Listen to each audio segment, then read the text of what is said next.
কি এবার পাহাড়, সমুদ্র না জঙ্গল? ঘোরার মজা দ্বিগুণ হবে যদি থাকে মুখরোচক, আপনাদের সব সময় সফরসঙ্গী। মুখরোচক, আপনাদের ভালোবাসায় জড়িয়ে ৭৫ বছর পেরিয়ে। পাগল না না করে বাতাসে গুনগুন, এটা তো একটা পুরনো নস্টালজিয়া তোমার কাছে। আমার কাছে এই গানটা শুনলে তোমার কতটা প্রেম পায়? গানটা শুনলে প্রেম পাই কিনা জানি না, আমার প্রেম আজকাল একটু কমই পাচ্ছে, কিন্তু গানটা শুনলে definitely tax back to my first acting project মন ফাগুন। অফকোর্স এটা সবাই জানে। অ্যান্ড হ্যাঁ, I hold this song very close to my heart. পুরো টিমের কথা অফকোর্স ভীষণভাবে মনে পড়ে। আমরা অনেকটা সময় একসাথে কাটিয়েছি আনন্দ করে, পুরো মন ফাগুনের টিম। হ্যাঁ, তো আমাকে ওই টাইমটাতে এটা খুব ফেরত নিয়ে যায়। তো বাতাসে গুনগুন আসছে, তোমার এখানে তোমাকে কিভাবে দেখতে পাবো?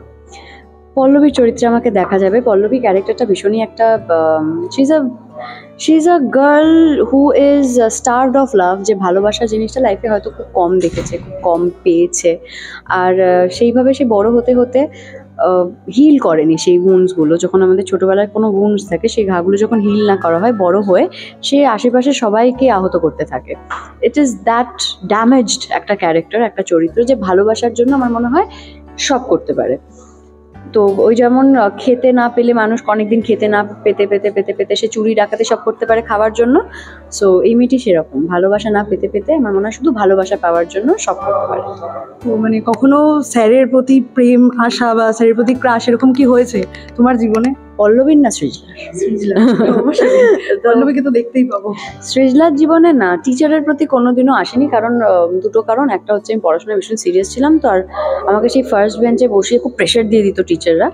আর একটা হচ্ছে কোনো আমার মনে পড়ে না কোনো good looking young attractive teacher আমার ছিল।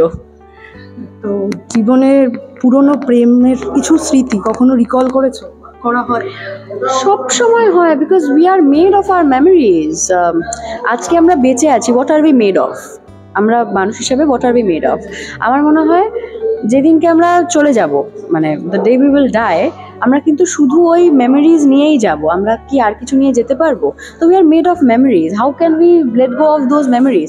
সব আছে, সব আছে, ভালো খারাপ মন্দ সব মিলিয়েই আজকে যে এই সৃজলা দাঁড়িয়ে আছে, সেই দিনগুলো নিয়েই দাঁড়িয়ে আছে। সম্পর্কে তৃতীয় ব্যক্তির আসা, এরকম তোমার সৃজলার জীবনে কখনো কি হয়েছে? আমার লাইফটা তো অনেকটা লম্বা। তৃতীয় ব্যক্তি নিজেদের সম্পর্কে ঢোকা আর কাউকে ঢুকতে দেওয়া, এন্টারটেন করা, দুটোর মধ্যে ডিফারেন্স হয়। I think me as Srijla আমি এটা খুব একটা এন্টারটেন করি না। যদি আমার আমার সাথে আছে, সে যদি কোনোদিনও কারোর সাথে চলে যেতে চায়, most welcome. I believe in the act of letting go. ভালোভাবে সে যেতে পারে। সম্পর্কে কখনো ঠকে গেলে মানুষ, অনেকে এরকম আছে যে অনেক সময় ভুল সিদ্ধান্ত নিয়ে নেয়, হ্যাঁ, সেক্ষেত্রে অনেক ভুল করে ফেলে তারা। এই বিষয়ে তোমার কি মানে বক্তব্য? আমার মনে হয় ওই যে হিলিং যে কথাটা বললাম, যখন একটা জায়গায় ব্যথা লাগে, বেশিরভাগ আমরা মানুষেরা না সেখানে সেই জায়গাটা ক্লিন না করে আমরা ব্যান্ডেড লাগানোর চেষ্টা করি, রক্তটা থেমে যায়। কিন্তু আমাদের মধ্যে কয়েকজন মানুষ আছে, যদি খুব ডিপ একটা উন্ড হয়, সেটাকে হসপিটালে নিয়ে গিয়ে ভালো করে ড্রেসিং করে, রোজ ড্রেসিং করে সো দেখবে কোনো স্কার পড়ে না। ওই হিলিংটা না মানুষের মেন্টাল হেলথও same. We don't talk about it much, but যখন একটা উন্ড হয় যেটা আমরা চোখে দেখতে পারি না, সেটাকে প্রপারলি হিল করতে হয়, না হলে তো সেটা বিষাক্ত একটা ঘায়ে পরিণত হয়। অনেকদিন ধারাবাহিকে তোমাকে দেখা যাচ্ছে না, অনুরাগীদের কি বলতে চাইছো? সো টেলিভিশনে mostly I am not planning on doing any television right now, primarily সময়ের কারণে। বাট আমি চেষ্টা করি, আই এম সো থ্যাঙ্কফুল যে আমি যতটা ভালোবাসা পেয়েছি মন ফাগুন করে, মনে হয় সেটা বিশাল একটা ভালোবাসা, and I am so grateful to all the people for that. কিন্তু এই মুহূর্তে টেলিভিশনটা একটু difficult because of time constraints. সময়ের একটা তো আমার কাছে অভাব আছে, কারণ আমার অনেক কিছু সামলাতে হয়। বাট অ্যাপার্ট ফ্রম দ্যাট আমি সবসময় চেষ্টা করছি ভালোভাবে অন্য কাজ দিয়ে নতুন ভাবে যাতে এসে সবাইকে এন্টারটেইন করতে পারি। আমরা দেখতে পাই মাঝে মধ্যেই যে তুমি একা একা ঘুরতে বেরিয়ে পড়ো। সোলো ট্রিপটা কতটা পছন্দ করো? মানে খুব প্রিয়? ভীষণ ঘুরতে ভালোবাসি, আর একা ঘুরতেও খুব ভালোবাসি। আমার বোনও আছে, লিমা, আমার অনেকেই চেনে থাকে, তো আমি ওর সাথে আমরা দুজনে মিলেই ঘুরি। আর আমার মনে হয় একা টাইমটা কাটানো খুব important.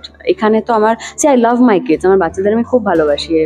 I am their mother, কিন্তু even mothers need a break. So সব কিছু থেকে দূরে গিয়ে আমার মনে হয় একটা ভ্যাকেশন মাঝে মধ্যে নিজের জন্য আনফোল্ড করার জন্য সবকিছু খুব দরকার। বাতাসে গুনগুনে অভিনয় করলে মানালিদির সাথে, দাদার সাথে কিরকম তোমার এক্সপিরিয়েন্স, আর দর্শককে কি বলতে চাও? আমার মনে হয় it's a beautiful experience working with the entire team, Suhotro, Manali, বাকি যারা ছিল, শিলাজিদ্দা, ময়নাদি, দুর্বার, অ্যান্ড আমাদের even the director Toton, creative director অদিতিদি, সবার সাথে কাজ করার এক্সপিরিয়েন্সই খুব ভালো। They are all beautiful people I think.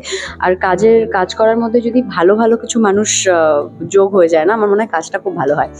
তো যে আমার অন্তত পার্সোনালি মনে হয় we have all work very hard. আপনারা সবাই দেখুন 20th জুন বাতাসে গুনগুন হইচইতে, অ্যান্ড দেখে টেল আস কেমন লাগলো।